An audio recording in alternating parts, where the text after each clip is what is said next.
Welcome to this journey through the life of one of the greatest artists music has ever produced. Today we'll recount the story of Freddie Mercury, a boy born Farrokh Bulsara in Zanzibar, who went from drawing in an Indian school to becoming the undisputed frontman of Queen and one of the most iconic voices in rock. Throughout this video, you'll discover his beginnings, his artistic evolution, the moments that made him a legend, and the anecdotes that shaped his path to becoming an eternal symbol of music. Make yourself comfortable, because we're going to explore the complete story of Freddie Mercury, from his childhood to his immortal legacy. He was born Farrokh Bulsara on September 5, 1946, in Stone Town, Zanzibar. His childhood was a blend of cultures. The Parsi faith was practiced at home, and his early school years were marked by the British education he received at boarding schools. From a young age, he showed an inclination for the piano and drawing, interests that soon became the basis of his future artistic identity. Chapter 1: Childhood and School in India. From the ages of 5 to 8, he studied at schools in Zanzibar, but the most formative part of his childhood was in India, where he was sent to St. Peter's School, a boarding school in Panchagni.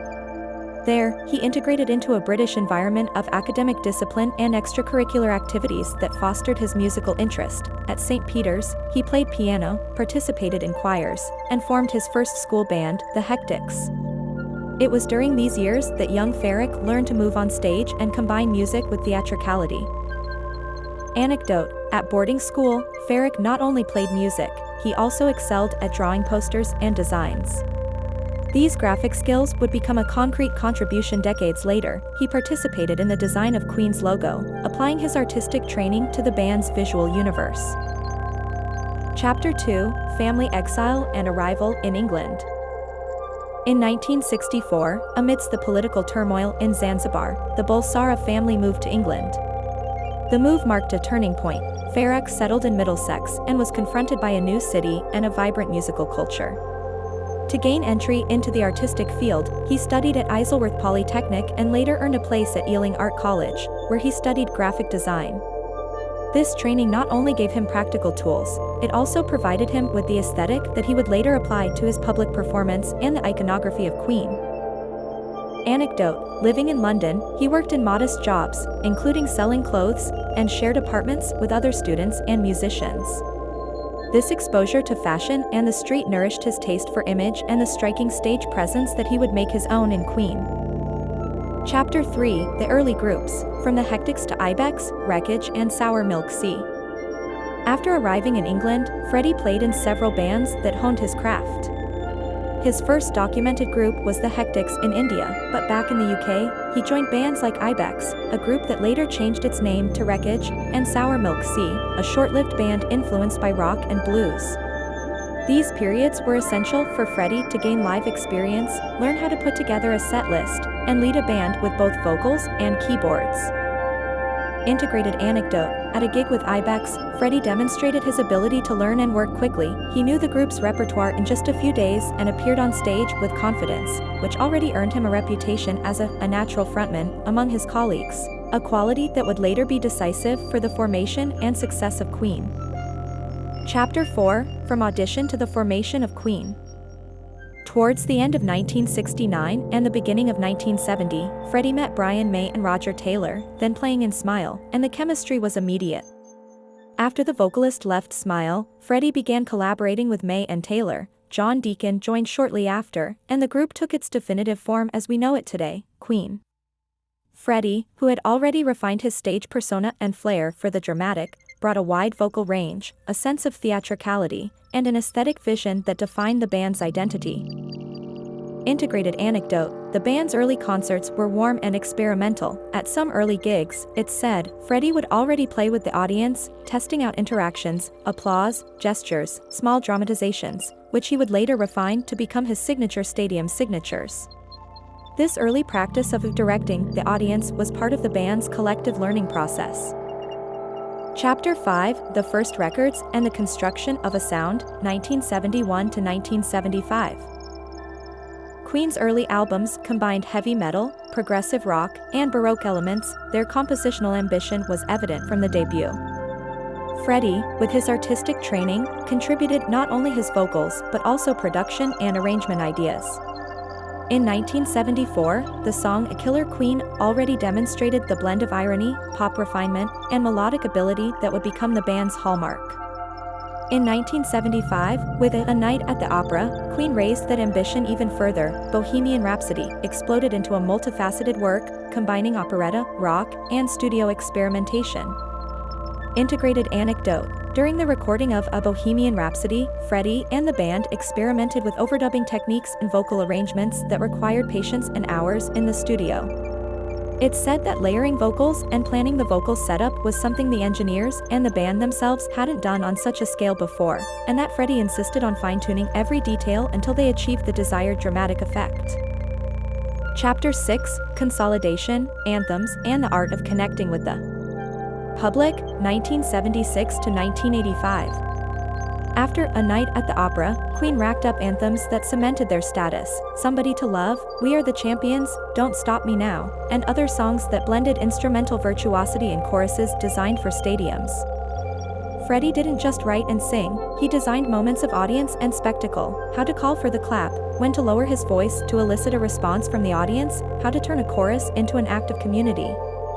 All of this crystallized in their performance at Live Aid in 1985, considered by many to be one of the most masterful concerts in rock history.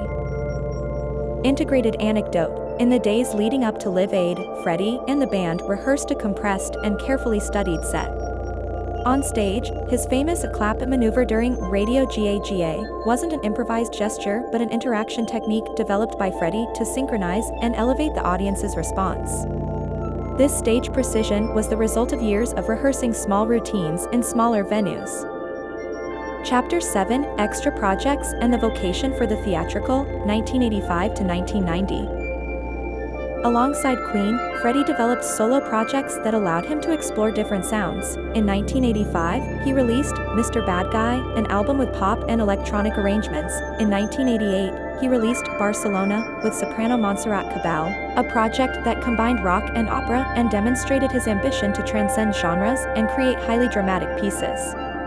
These explorations reflected the constant throughout his career: the pursuit of a fusion between the popular and the grandiose.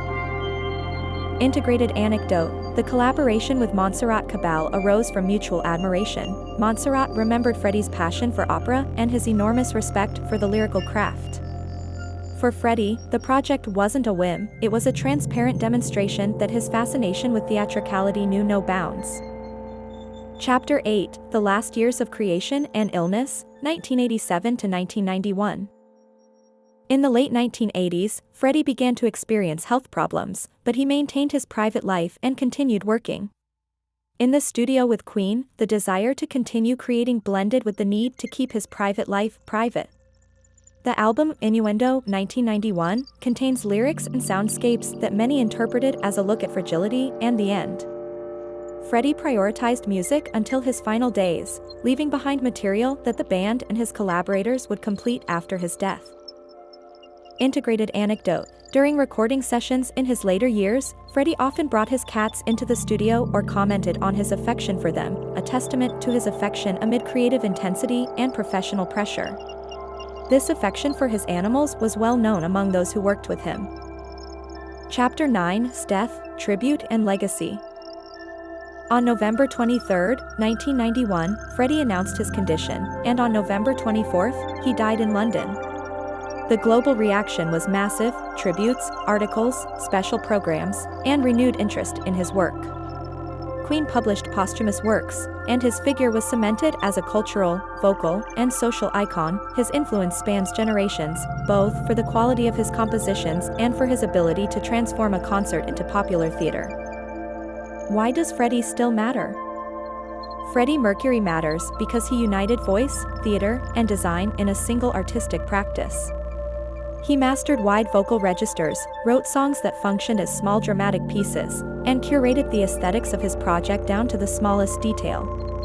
He was a showman and a creator, vulnerable and monumental, intimate and excessive all at once.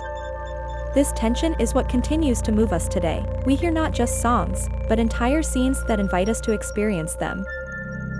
This was the life of Freddie Mercury, a unique artist who challenged the rules of music and society, and who, with his voice, presence and authenticity captivated millions of people around the world. Although he passed away in 1991, his legacy lives on, and songs like Bohemian Rhapsody, We Are the Champions, and Somebody to Love continue to move new generations. If you enjoyed this journey through his history, don't forget to subscribe to the channel and hit the bell to discover more biographies of music's greats. And now tell me in the comments, what's your favorite Freddie Mercury song? See you in the next video.